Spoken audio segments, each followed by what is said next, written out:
Hi, we are discussing the formulation of quantum mechanics. In this class, let's discuss what's called as the associative axiom. Now, we have already seen this property in the case of operators. Okay, if you have three operators x, y, and z, and if you want to multiply these three operators, okay, now you could first multiply y and z and then multiply by x from the left.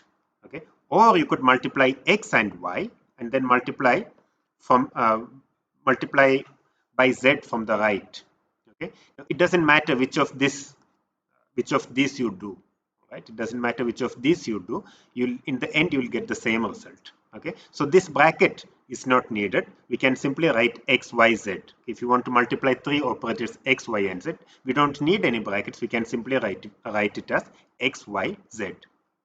Okay, so this means that multiplication operations among operators are associative. This we discussed in the last class. Now, the associative property is postulated to hold quite generally, not only in the case of expressions involving operators alone. Right? So, in this expression, we have got three operators. We have only operators in this expression. Okay. Now, but it is true, okay, even for expressions which do not involve operators alone. Right? As long as the multiplications are legal. Right? So, we discussed in the previous class what kind of multiplications are allowed and what are not allowed. So, as long as every multiplication is legal in a given expression, every multiplication is allowed in a given expression, the associative property will hold. Right? This is the associative axiom. So, the associative property is postulated to hold quite generally as long as we are dealing with legal multiplications among Kets, brass, and operators. So, we can extend this property to expressions involving multiplication of operators, Kets, brass, etc. Now, Dirac calls this important postulate the associative axiom of multiplication. Now, let's see how this works. Right? So, to illustrate the power of this axiom, let's first consider an outer product acting on Ket. So, we said that this multiplication is allowed. Okay, we have got Ket bra. Right? We have got Ket beta bra alpha. All right. We said that this has to be treated as an operator, and we gave an example by taking two column matrices or a row matrix and a column matrix, etc. And we said that if you consider this as a column matrix and this as a row matrix, you'll get a square matrix. Right? So square matrix are similar to operators. So this you have to treat as operators. Now we can see this more clearly. Let's take the action of this combination, right? Ket beta bra alpha, and then multiply it, right? And let us act it on another ket gamma. Okay. Now the associative axiom says that it doesn't matter where you put this bracket, right? You could put the bracket here, or you could first multiply this bra alpha and ket gamma. Okay, because all these multiplications, all right, are legal. Right? This is an allowed multiplication. This also is an allowed multiplication. Right? So since this is allowed, we can write this also equally well as we can put the bracket for the second. We can put the bracket after the first term. We can write this as ket beta, and then we have got bra alpha, bra gamma. Okay. Now this is the associative axiom. All right. But in this case, this bracket of alpha gamma is a number. We said that a bracket is always a number. In general, it's a complex number. Okay, so this is a number. All right. So the outer product acting on a ket, right? So this is the outer product acting on a ket is just another ket, because what do we have here? We have got a number multiplied by a ket, and that's another ket. All right. So the outer product acting on a ket is just another ket. You see that this is some other ket. So we have got the outer product of ket beta bra alpha acting on ket gamma here. Right? And what do we get? We get another ket. This means that this actually shows that you have to think of this as an operator, because an operator acts on a ket and changes it into another ket. All right. So the operator here, beta alpha, or ket bra of beta alpha, ket bra beta alpha, acts on gamma and changes it into another state which is proportional to ket beta. Right. So this is ket beta multiplied by a number. So the outer product acting on a ket is just another ket. In other words, this combination, right? Ket beta bra alpha can be regarded as an operator. Right? This was the definition of an operator. An operator acts on a ket and changes it into another ket. Now, since these two are equal, right? Since these two are equal, as we did in the case of operators alone, it doesn't matter. These brackets and dots do not matter. We can simply write this as beta, beta, alpha, gamma. You could do this operation first, or you could do this operation first. It doesn't matter. All right. Okay. So because 1 and 2 are equal, we may as well omit the dots and let ket beta bracket alpha gamma stand for the operator ket beta bra alpha acting on ket gamma, or equivalently the number bracket alpha gamma multiplying beta. Okay. Now this expression can be interpreted in two ways. You could think of this as an operator beta alpha, right? An operator ket beta bra alpha acting on a ket gamma, or you could think of this as a number bracket alpha gamma multiplying a ket beta. Okay. So the associative axiom allows us to think of this expression in two different ways. Now this simplifies things a lot, right? We can simply combine expressions by keeping them together, and we don't need all these brackets and dots. Okay, this simplifies our calculation a lot. Now on the other hand, if 2 is written as alpha gamma beta, right? So here we have to be a little bit careful. We said that beta alpha, okay, ket beta bra alpha gamma. This can be written as beta alpha gamma. We could take this as the first multiplication. We said that we could consider this as the first multiplication. Let me be clear here. Okay, you could take this also. But now since this is a number, right? This is a number. It doesn't matter where you put the number. You can put the number on the right or on the left of the ket. This we have already seen from the beginning, right? So it doesn't matter where you put the number. You could write this as the number bracket of alpha gamma multiplied by ket beta. All right. Now, in this textbook, it is said that if you have an expression like this, it's better to keep the brackets and the dot. Why? Because this multiplication is not legal. Right? We don't have a multiplication like this. Ket gamma, ket beta. This multiplication is not legal. Okay. Now, since this multiplication is not legal, it is better not to write this as alpha bracket alpha gamma beta. It's better not to write this as bracket alpha gamma beta. Okay. So the author of the textbook that we are following suggests that we cannot omit the dot and brackets because the resulting expression would look illegal.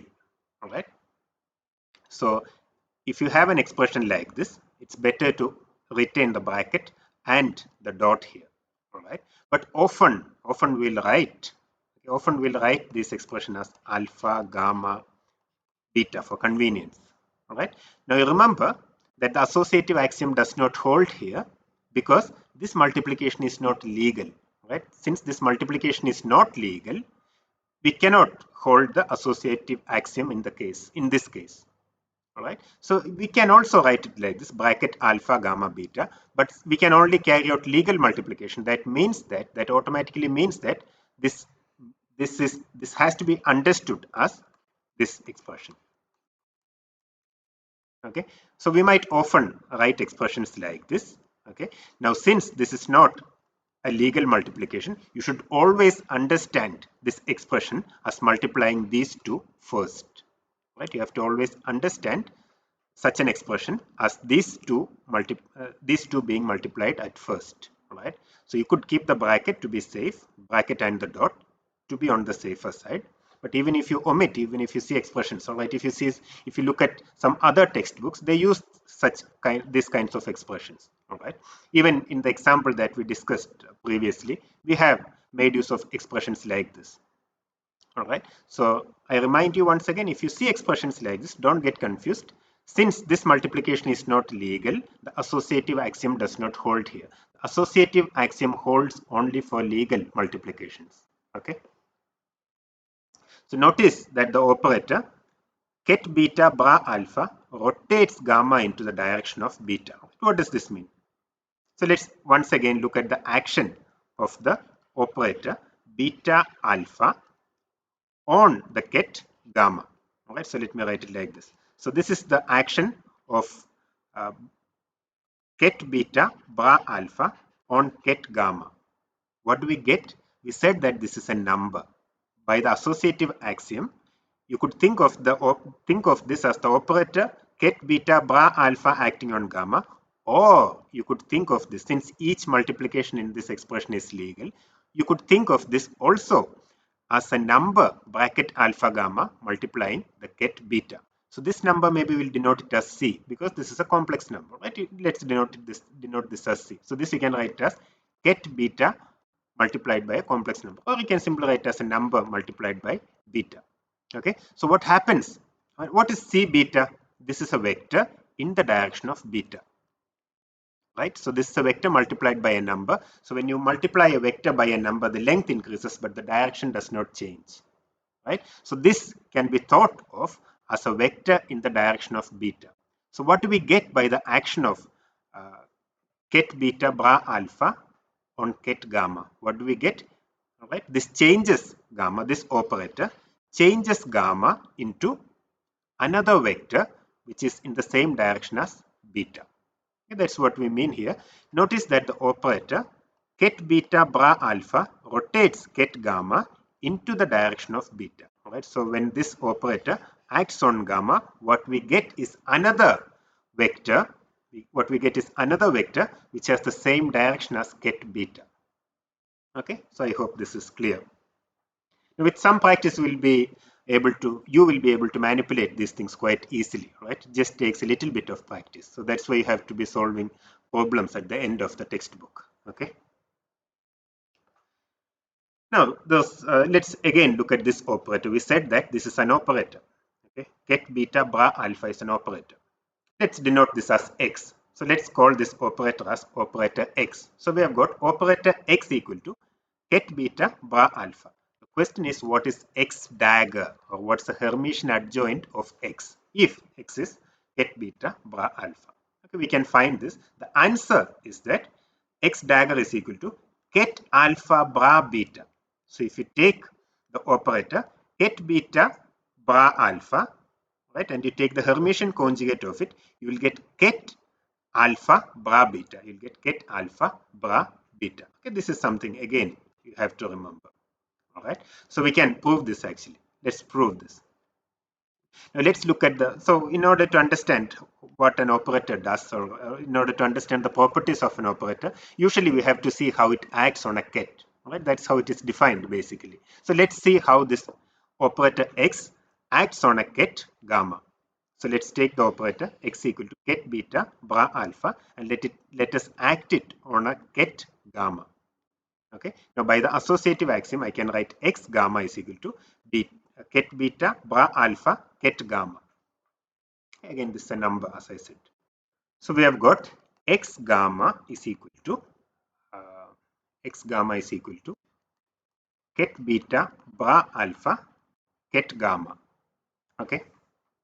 All right. Now let's take the dual correspondence of this ket. We said that this is a ket. We have got an operator acting on a ket. Generally, that will give you another ket. Okay. Now let's take the dual correspondence of this. Well, let's take the corresponding bra. Since this is a ket, let's take the corresponding bra. And we said that the corresponding bra is defined like this. It will be given as bra gamma x dagger. This was how we defined Hermitian conjugate in the first place. Okay. Now, since this is a ket, the corresponding bra is bra gamma x dagger. All right. This is equal to.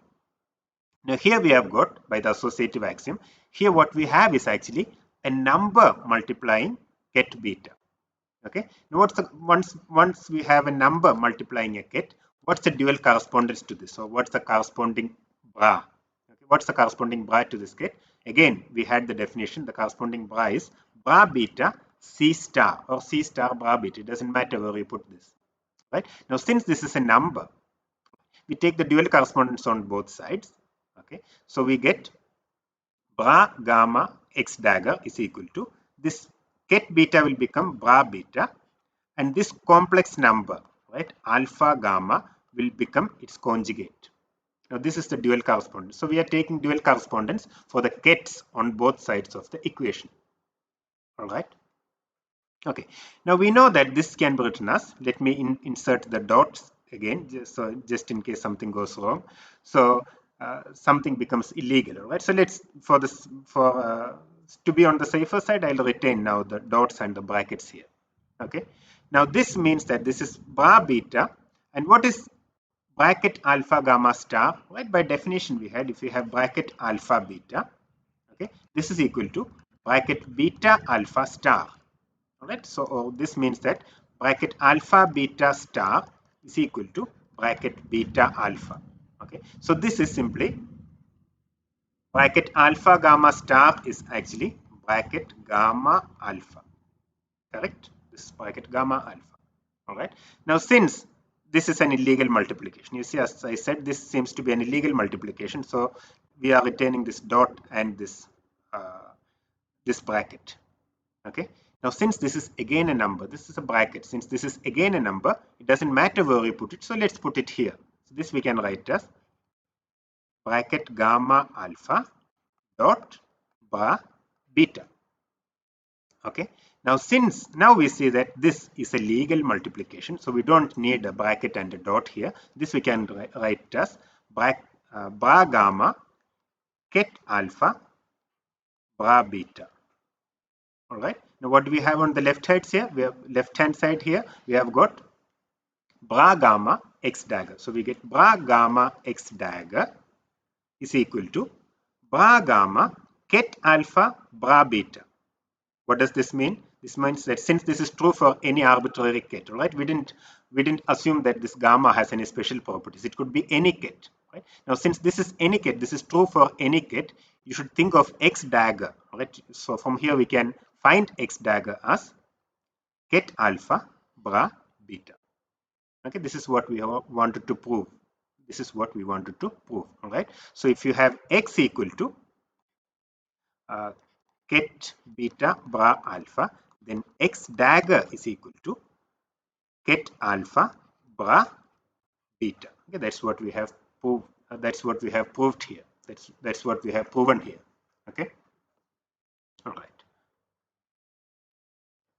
Now let's look at another use of the associative axiom. Right. So we note that we can think of expressions like this. All right. We can think of expression like this. We can take a bra and then multiply it with another ket. We can always combine bars and kets. Right? So this other ket is given by the operation, by the multiplication of the operator x on the ket alpha. All right.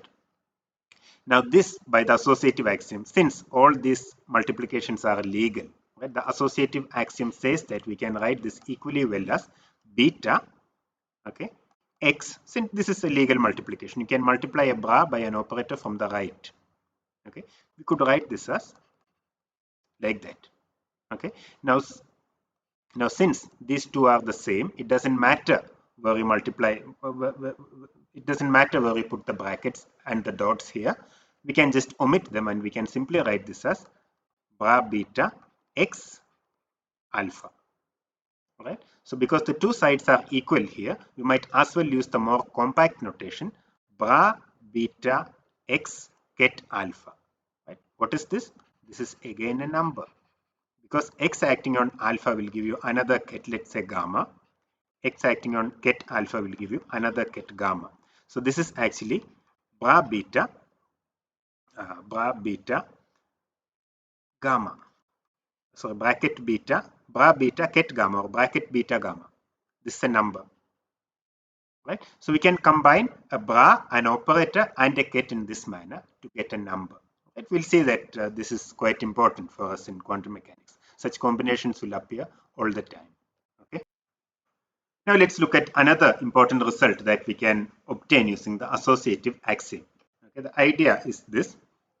The question is, all right, so we already said that this is a number. Okay, bra beta x ket alpha is a number. All right, this is a number. If this is a number, in general, this is a complex number. If this is a complex number, what is its complex conjugate? What is its complex conjugate? What's the complex conjugate to this number? Right? The complex conjugate to this number can be obtained as bra alpha x dagger ket beta. This is the result that we are going to see now. This is what we are going to prove now. Okay. All right. So let's start with this expression bra beta x ket alpha. Okay. Now, since this is an operator acting on a ket, and we know that this is another ket, we know that this is another ket. So let me write it as ket gamma. Right. So maybe I'll write one more step here. I've got bra beta x ket alpha. By the associative property, I can choose to make this multiplication. I can choose to carry out this multiplication first. Right. Now, since this is a ket, for simplicity, let's denote it as another ket gamma. Okay. So bra beta x ket alpha can now be written as bra beta ket gamma. Okay. Now, bra beta ket gamma, by the definition of inner products, is equal to bra gamma ket beta star. Okay, this property we have already seen. This is equal to bra gamma ket beta star. All right. Now, what is bra gamma? We already saw that we denoted x alpha as gamma. We denoted x alpha as gamma. This is a ket. What's the corresponding bra? Bra gamma is equal to, again by definition, ket alpha x dagger. All right. This is how we define the Hermitian conjugation operation or the dagger operation. Okay.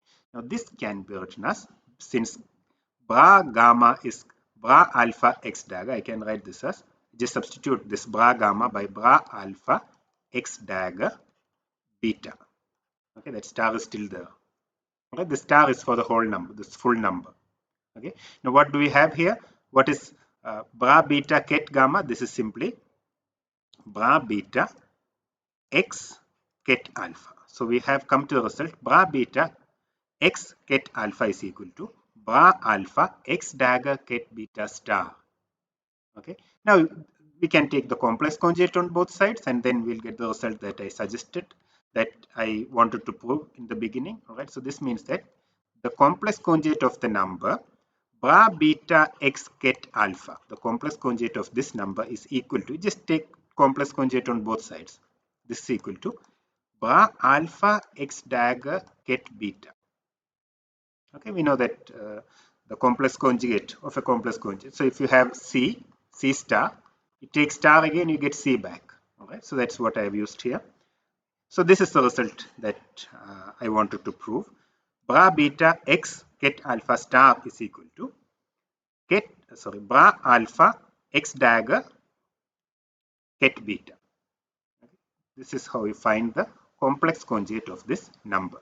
So in order to find the complex conjugate of this number, okay, in order to find the complex conjugate of this number, we need the Hermitian conjugate of this operator. We need the Hermitian conjugate of this operator. Okay, I hope this is clear. All right. Now that's exactly what I have done. That's exactly what is written here. So let's look at it once again. We start with the expression bra beta x ket alpha. Okay, then I choose to make this multiplication first. I choose to carry out this multiplication first. So this is bra beta dot x acting on ket alpha. All right.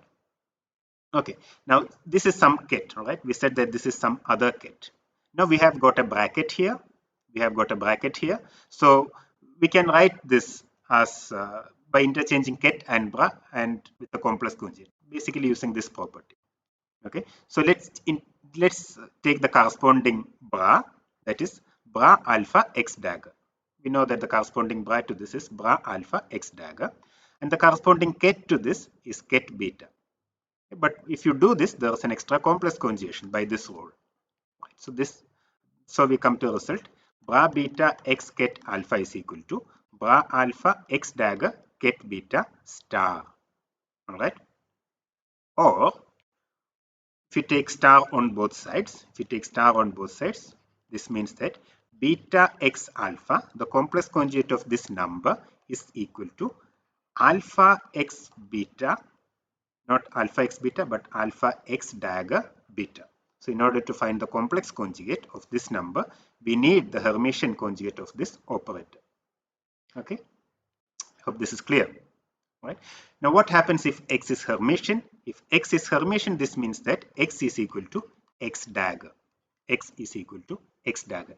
In this case, the complex conjugate of the number bra beta X ket alpha, the complex conjugate of this number is ket alpha X, sorry, bra alpha X ket beta. Okay. All right. So with that, we'll conclude our discussion of the associative axiom. Thank you.